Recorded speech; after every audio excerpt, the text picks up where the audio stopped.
today I want to talk about planting seeds. You see, I want to show you how I'm going to plant my seeds for my garden for this next spring.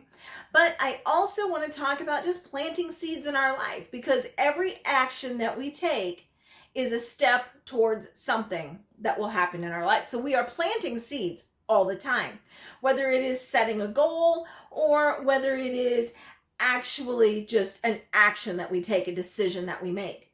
So just remember that as you're planting your seeds for your garden, to use that kind of as a metaphor, because we are planting seeds. And so today I want to show you how I'm going to plant my seeds. I'm going to be planting 50 new seed pods. I picked up some peat pellets that expand, and I'll show you that. I have a little clip of what I did earlier to get them set up. But I'm going to go over the seeds that I'm going to plant, how I'm planting them, what I've learned since last year. I'm still rather new at this. I have been gardening for a long time, but every year I learn something new. I think that's part of gardening. We should be always learning more. If something doesn't work out, I don't get discouraged. I try a different method the next year. Last year, my tomatoes didn't turn out because I realized I started the seeds outside using the sunlight only. They got tall and spindly. They were never strong plants. This time, I'm growing them indoors under grow lights. I created a grow light station that you can maybe see a little bit behind me. So I have these whole lights that are going to be helping me get these plants to be strong and healthy before they go outside into the garden. So let's get started. Okay, so we have boiling water, my measuring cup, and I put in 7 of these peat pellets, and we are going to now pour the boiling water on the said peat pellets. Let's see what happens, guys.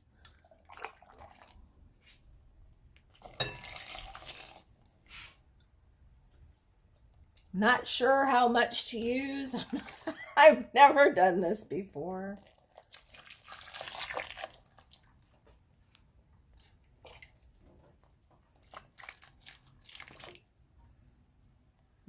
Okay. Wow. They really expanded. Pretty cool. So I'll show you side-by-side comparison once they absorb all this water with what a dry one looks like and what these look like. So cool. I can hardly wait to get planting. So here you can see a side-by-side comparison to how tiny these little peat pots were before I poured the boiling water over them. Now all of these have to cool down, of course. I can't put seeds in those until they've cooled down to room temperature at least. We don't want to kill our seeds, but just see the difference. It's so cool watching these things expand. It's kind of like watching those snakes that you used to light when you were a kid at 4th of July. So it's kind of cool to watch these things grow like this. So I checked to make sure that I had my lights at the right level before I put my seeds under it. So after expanding the peat pellets, I just tested out the tray, make sure it fit, and it fits perfect. The lights are about 1 to 2 inches above each one of those pods. So that's going to work out really well. And I have enough space to put 2 trays under this light. So I'll have a total of 50 seeds under this 1 or 2 lights on this level. So today I have my list that I have made of the different seeds that I'm going to be planting so that I have the right number of plants when it comes time to plant them in the garden. So today I do have my purple Russian tomatoes here. I'm still waiting for 3 other ones. I've ordered some Brandywine, Cherokee Purple, and Paul Robeson. So those are coming, but they won't be here till Monday. So I'm going to have to hold off until Monday to plant those. I've also ordered some peppers. I have a purple pepper and a red pepper. They're both sweet peppers. I'm not really into the hot peppers. So I'm just going to be doing sweet peppers I know I can cook with. Also, I'm going to be doing a muskmelon, which most of you know is cantaloupe. I'm a country girl from Indiana, so muskmelon is what we always called it. And the one that I'm going to be growing is Hale's Best 45 melon. And it's a smaller melon. It's like a 2 to 3 pound melon. It's not huge. So I think that's better for me because I'm a single person. And I am going to be sharing it with my friends. But still, I think a smaller melon is better for my garden. I'm also going to be growing cucumbers. Also, the seeds are not here yet. But those are going to be an alpha cucumber. I'm also going to be growing 2 different kinds of beans. I'm going to be growing a Kantari bean and a dragon tongue bean. Now, I love dragon tongue beans. And years ago when I had my coven way back in the 90s to 2000, we did a meeting and a little ritual with some dragon tongue beans. We actually wrote runes on each one of the beans, and then we like spilled them out, and we each, just kind of randomly grabbed a couple of beans, and that was like our message for each person. And then we planted the beans. And let me tell you, the beans grew fast and they were really good, even in Tucson, Arizona. So I'm going to go ahead and try those beans this time as well. I found them and I'm very excited about it. I don't know if I'm going to draw runes on them or not, but I could. It might be interesting to see what pops up. I'm also going to be growing some bok choy this time. It's a purple lady bok choy. So I'm real excited about that. It's not huge, but I think it'll be a nice addition this year to my gardening. This year is getting some zucchini in the garden because I love zucchini. And I'm also going to be growing some different kale. I've already got some red Russian and some scarlet kale growing. But I'm also now going to add blue curled Scotch kale, which I have those seeds today, and some dwarf Siberian kale. So those are some kales that I'm adding. I know most people go, ew, kale. But you know what? It's planted in our head because I thought it tasted awful too before I grew it. And then I grew it, and let me tell you, if you grow it in the winter time, it's actually really good. It's not bitter, it's sweet. And I love adding it to my salads just raw. I use the baby leaves. It's great. And you know what? You can put it in smoothies. You can cook it. It's great, okay? So don't turn your nose up to kale just yet. I'm going to be growing spinach, but I think I'm going to wait because we get really hot here. And I could get a batch. Now, I have some already growing in the garden, but I don't think I'm going to grow any more until fall so that I'll have a winter harvest again of spinach. It just goes to seed too fast in the heat. So the other things I'm going to be growing are 2 new lettuces. I've got a really pretty red lettuce, and I don't want to just completely bash this name to bits. Forellenschluss lettuce. I know that's not right. It's Forellenschluss. It's a name this big, okay, guys? I can't pronounce it. The other one I'm going to be growing is a red wing lettuce mix. So it's going to have a bunch of different kinds of lettuce, and I'm just going to put that probably in a tub. Those can be grown outside just in a larger container. That's how I've been growing them all winter, and it's really gone very well.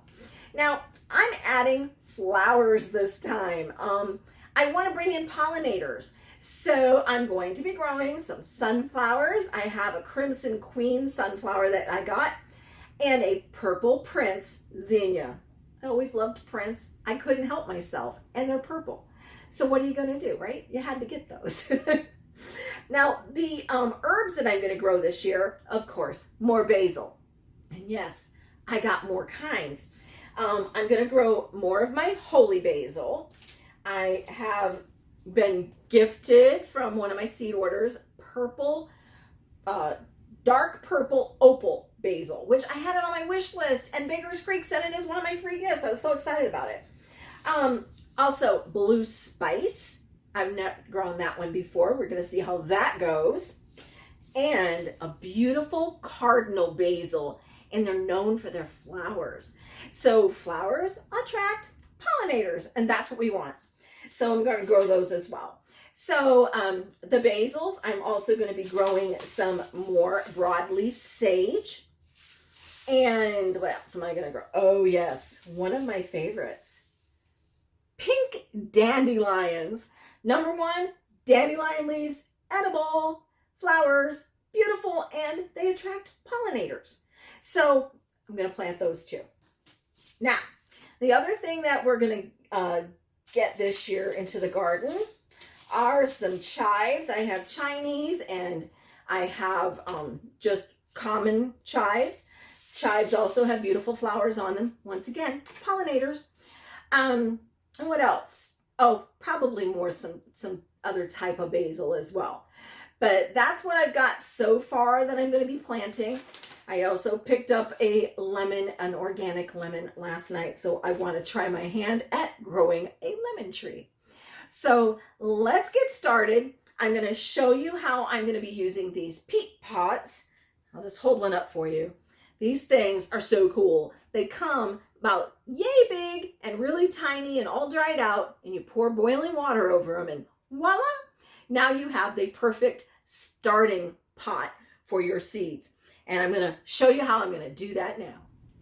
So before we get started, I do want to emphasize, if you think that you can't plant something this year because maybe you think, I don't have the space, I don't have the money to set up a grow light station or all that. You know what you can do? You can try a couple of little herbs. Just start with something. Now, I have found a simple way to create a miniature greenhouse using recycled purchased cake containers. You can use also just like I get these organic batches of spinach at times. And this is a nice big container. And if you cut that off, you now have a lid. So even if you have cats, guess what? You poke some holes in it, the cats can't touch it. I used them last year. It worked really well.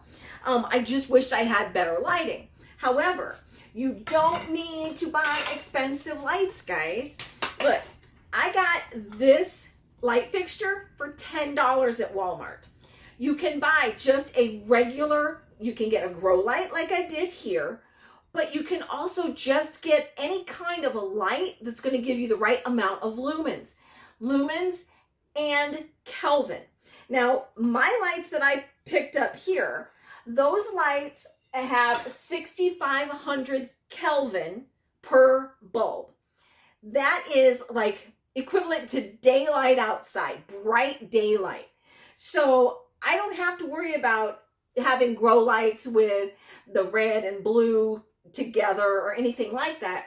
These are just pure like sunlight, okay? That's going to work just fine to get your seeds started. As the seeds are going to get growing here, once they germinate, about 2 weeks after they're up, I will raise the lights up. That's why we have chains on them. So I can raise the lights up. And as they get taller, I may have to move them down to another rack so that the lights can be up even higher. Some of these plants, it takes up to 8 weeks to get them strong enough and large enough to put in the garden. So I'm starting them in January. It's like my last frost is around March, I believe, or middle of April. No, I think it's the end of March. It's like real early here because let's face it, we don't really have a lot of freeze here in Louisiana. I'm in zone 9. That's one of the warmer climates. So for me, some things grow better than others that might grow better up north. Honestly, it's kind of hard for us to grow tomatoes down here because it gets too humid. Humidity brings in disease. So I have to keep the tomatoes are going to have to be very pruned to let the air flow so they don't get too moist. Because that brings in disease and then it attracts the bugs and then you don't have any tomatoes. So I'm going to be watching everything I do. I'm not going to have things crawling on the ground. Mine are going to have to get trellised up. So all of my vining things, cucumbers, zucchini, anything that has to vine, I can't have them vining out on my ground like I could have back up in Indiana. Here, they got to go up or they're going to get eaten by the bugs. So that's the things that I have to change here. Where you're at, learn how to grow different things, because my area is not going to be the same as up north. I'm way down south. So just remember that when you're planting, but you don't have to have a huge setup. You don't have to have a lot of investment money to do this. Literally just start it. Even if you have to go and purchase plants that are already started for you, get yourself a pot and grow some basil, grow some chives, grow something that you can cook with, because we need to start growing more of our own food. The other thing is, my house has been under construction, and because of that, my yard is completely gone, devoid of grass now. When they are finished with their construction, I told my landlord I would help him replant the yard. He just doesn't know it's not going to be all grass.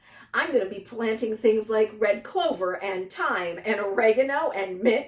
They all crawl, they all spread, and they're beautiful and they're edible.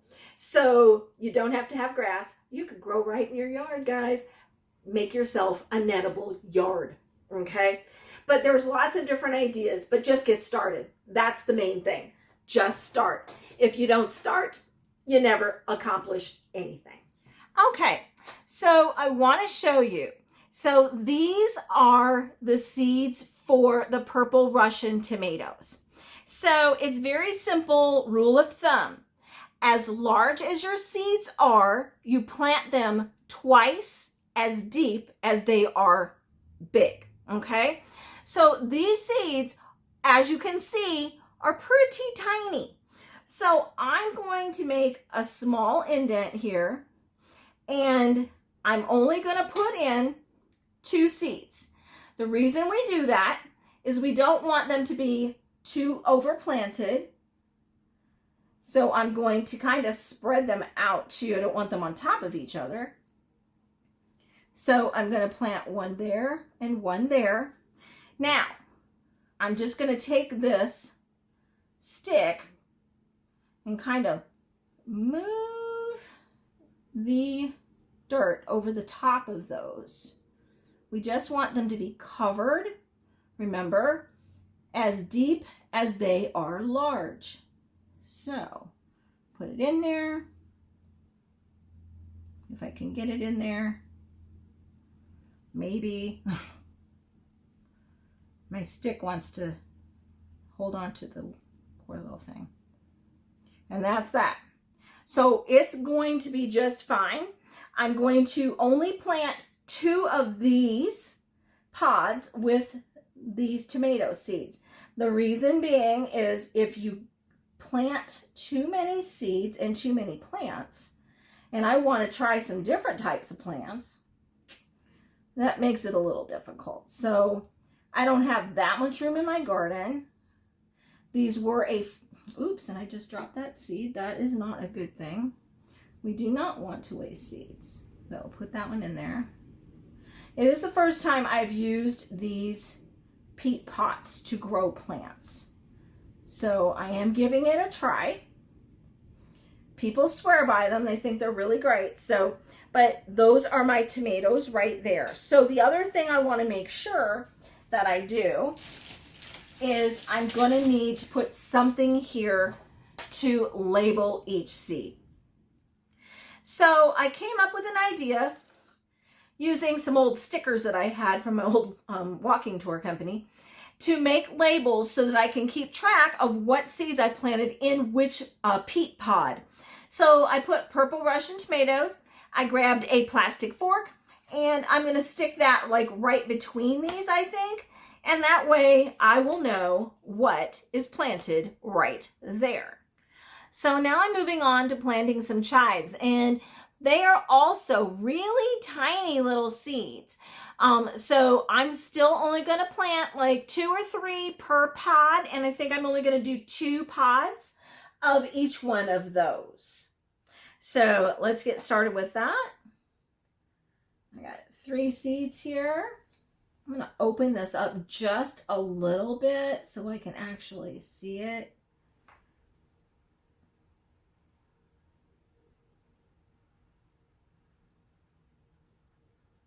Okay.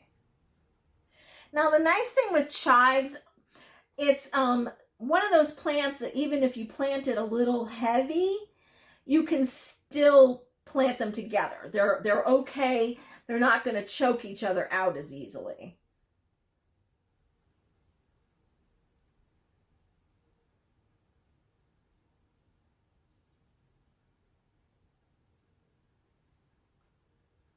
So we got those in there. And once again, they're just about the same size as those tomatoes. So they don't have to go really that deep.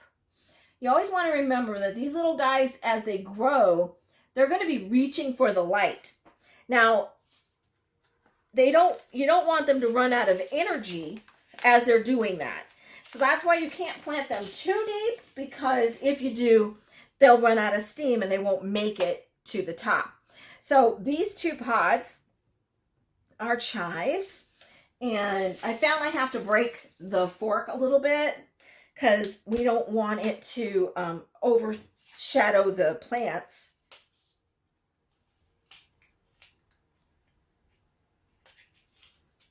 And I'm just going to put that one right here for the Chinese chives. We'll know that that one goes in the middle there.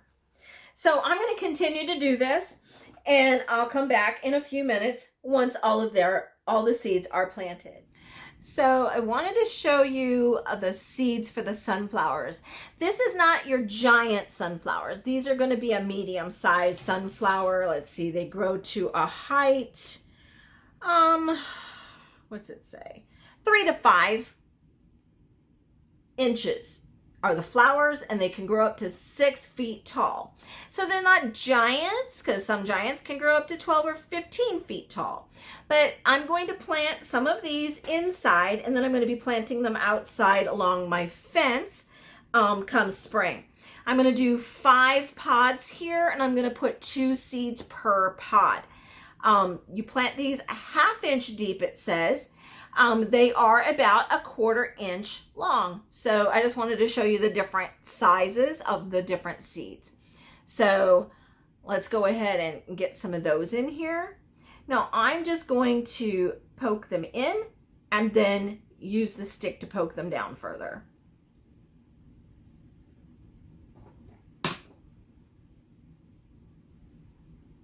So that they go in 1/2 inch. And then I just cover them up just a little bit with that dirt and pack them down. Now, these say it takes 7 to 14 days before they sprout. So, you know, every single one of these is going to sprout at a different time. I'm not going to see all my plants sprout at once. But I'm not, you know, going to also give up if I don't see something sprouting immediately. So that's the other thing you have to have when you're gardening. You have to be patient. One last thing I wanted to tell you is after I got all the seeds planted, I did use my spray bottle, and I went over each top and just gave them a mist so that I made sure that the seeds got moisture as well. The pods were pre-moistened, soaked in the boiling water for a while until they cooled down, and then I planted the seeds. I just wanted to let you know that yes, I did spritz them with water as well once they were planted. So here you have it. I have put the first tray of the seeds underneath the grow lights. Now I have 2 48-inch grow lights. I just bought shop lights. They are T8 bulbs that are LEDs that are equivalent to a T12, I guess. So it works really well. There is 6,500 kelvins, which is like actual daylight level. And that's what you just need to look at. As you can see, the little seed pods are all nice and happy under the light. And now we just wait and see how this all turns out. So there you have it. I have gotten my first tray planted, and we're going to see how that turns out. I'm going to give you updates periodically. I still have another tray I can plant. I'm still, like I said, waiting on some seeds as well. But that's what I've done for today. And I feel like, well, I've accomplished some things. There's still a few things I'd like to plant. I found out I can't really plant my zinnias too soon. Also, the clover should be planted just straight in outside. So there's a few things that I'm just going to wait on, which is really difficult for me. But our weather is starting to warm up again. We had a cold snap, but you know, it's January here. So generally by the end of February, we start knowing that we're not getting more frost. It's very, very rare. I will wait. I will be patient for that last day of frost. But as soon as I know it's going to be warm, then I will go ahead and start putting things outside. And I'm really looking forward to it. So I hope you enjoyed the video. If you did, please hit the like button and subscribe to my channel. I really am excited about showing you some of the things I do in my witchy little world. But this is also for divine magic, because we plant our seeds every day of our lives. And so think about when you're planting your garden, what seeds are you sowing in your life as well? If you'd like to have a private reading, contact me through willowlemechant.com or email me at willowlemechant@yahoo.com. You can always see all the links below here in the comment section or in the description of this video. And also, don't forget to follow me on Facebook and on Instagram. And until next time, be blessed.